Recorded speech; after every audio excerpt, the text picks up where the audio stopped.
I'm Sharon Bill. Welcome to my Music Theory Tuition series where I work with you step by step through the ABRSM Discovering Music Theory grades.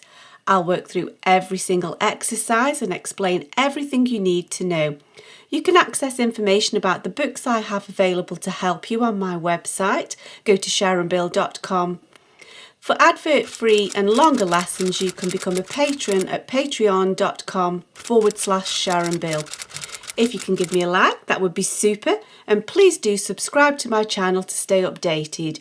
You can support this channel by buying me a coffee at buymeacoffee.com/SharonBill.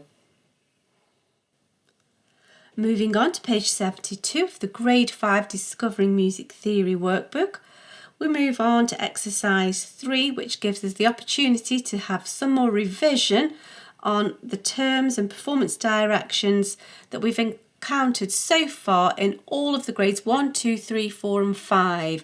There are a lot of words and terms and signs to revise here, but little by little we get through it. Just take it a little bit at a time. And perhaps before we go on with looking at these, maybe just if you want to close your book and do a little bit of revision first, then by all means do so. But then do be prepared to just answer these without looking. Don't just look up the answers. I can't stress enough how important that is. In all subjects, in all revision, they always say that you should spend about 80 or 90% of your time on recall, not on passive reading. It's much, much better to learn by your mistakes. So I suggest that if you've had a little bit of a revise, maybe by colour coding or playing word games or asking somebody to test you, you now just go ahead and give these a go. Work in pencil, and it doesn't matter if you've got them a little bit wrong. You can always rub it out and learn from those mistakes, because if you just read them through and copy it, it's too passive and you forget so quickly. And find all sorts of bizarre associations. The sillier the better. That way you'll just remember them so much easier.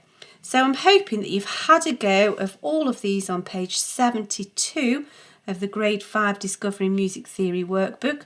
And now we're going to answer these questions together. So what does attacca mean? Well, it sounds like a war charge. You go, and it's go straight on. Straight on to the next section of music. So how do we say in Italian in an undertone? And this is the sotto voce, under the voice. Voce, voice. Sotto is under, and it's kind of a bit of a sort of a undertone, quiet, sort of a little aside, as it were. You can think of it like a stage aside in theatrical terms, perhaps. Okay, here we go. Let's just get to music. What's the Italian word for broadly? Well, we knew that largo was slow, and then if we just enlarge that and give it a little bit more nuance, largamente gives us that. Pronouncing these words is another story altogether, isn't it? Now, perdendosi, I think that's a hard one. That's the dying away. I just have to work to remember that one, I do. We have a few here. So allegro, way back from grade 1, I think, is fast. And then con is with. And spirito, easy enough with spirit.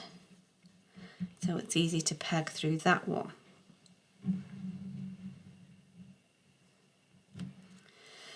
So we have a few words here. Largo, e sonoro.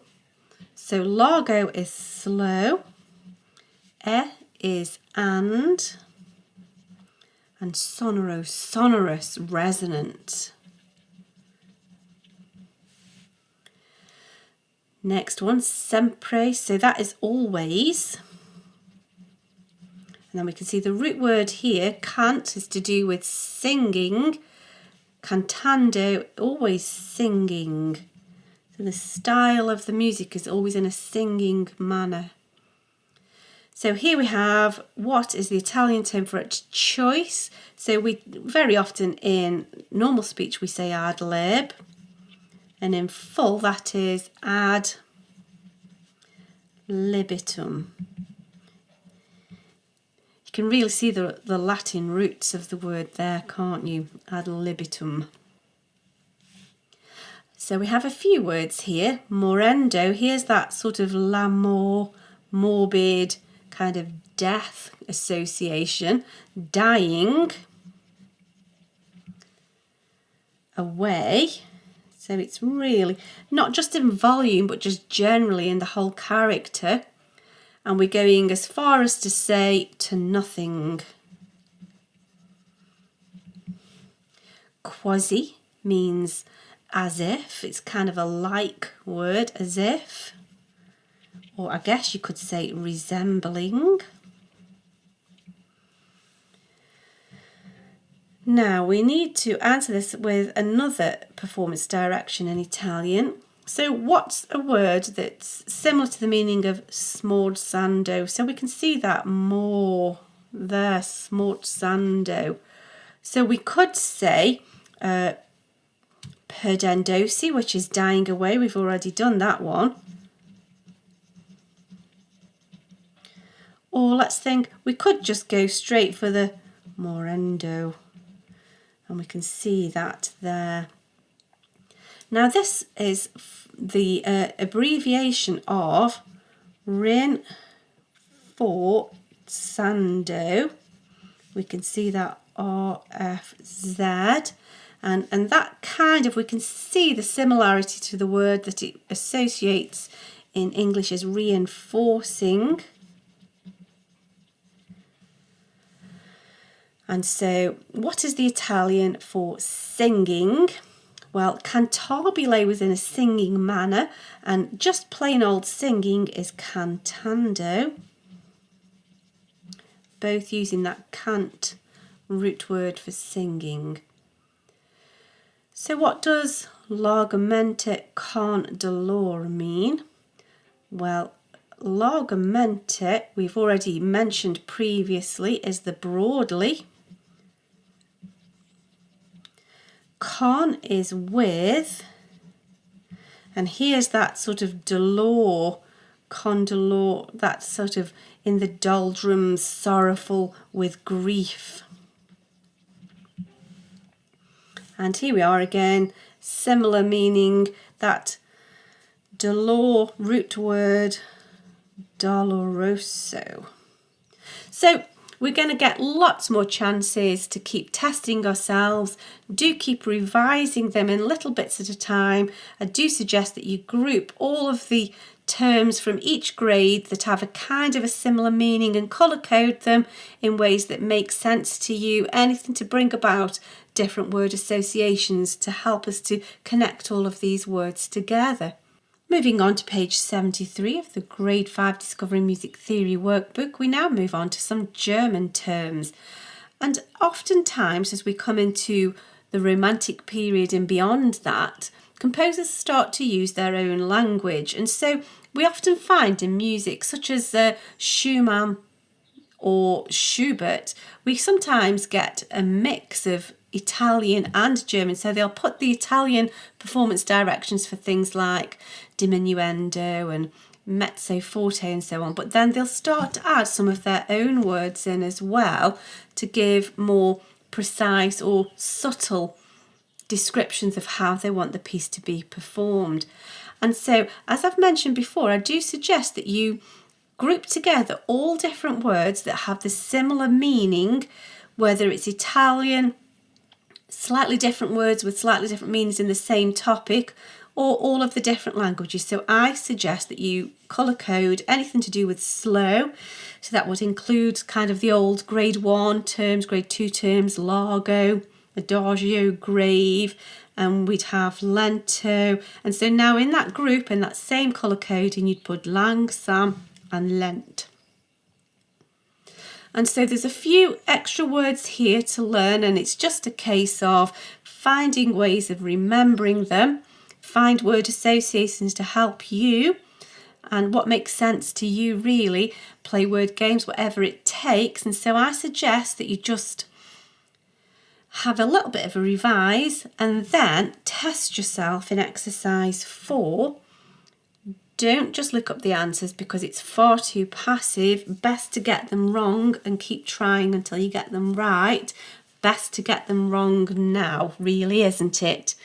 So have a revise and then without peeping, go ahead and give exercise 4 their answers. And it doesn't matter if it goes wrong. You can always, if you're working in pencil, just erase it out and have another go. So I'm hoping that you've had a go of exercise 4. And so what does langsam mean? Well, that's slow, just as perhaps adagio, lento, the French is lent, and you can see that there. So the langsam's perhaps not quite so obvious, the French is a little bit more obvious. And then what's the German word for sad? And it's traurig. Apologies for my pronunciation there. And so we have lots of Italian equivalents there, so you could group all of those together. Lebhaft. This one, now the way I remember this one is, and it's very clumsy but it helps, is I imagine that it's got waft and therefore it is lively. Just that helps me to remember what that word means.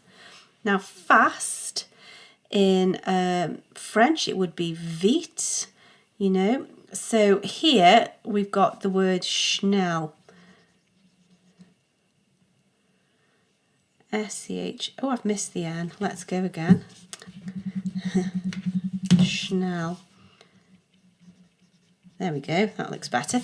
And you know, I just imagine, for example, like the French, someone's shouting for their coffee, vite, vite. I want my coffee fast, or schnell. Schnell, I want my, I don't know, my pastry fast, whatever it takes. I can just see that being used in a usual setting. Not speaking German fluently, I wouldn't actually do that, but that's what conjures to my imagination. Find whatever it is to make it as silly as possible. Pressing on. So what is a German word similar to vivace? Well, vivace is a lively word. And so we know that the lively word, it's got waft, it's the lebhaft.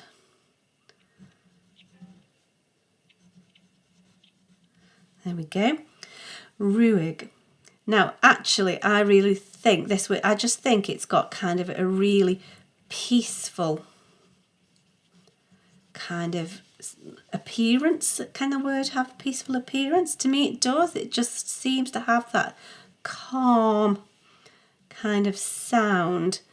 And so if we're thinking of peaceful, it's tranquil, and so there's our tranquillo. Perhaps a little bit more obvious in Italian. So massig.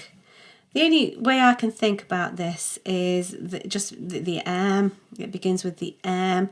It means, we'd say moderato, moderate, or in French we would say modère.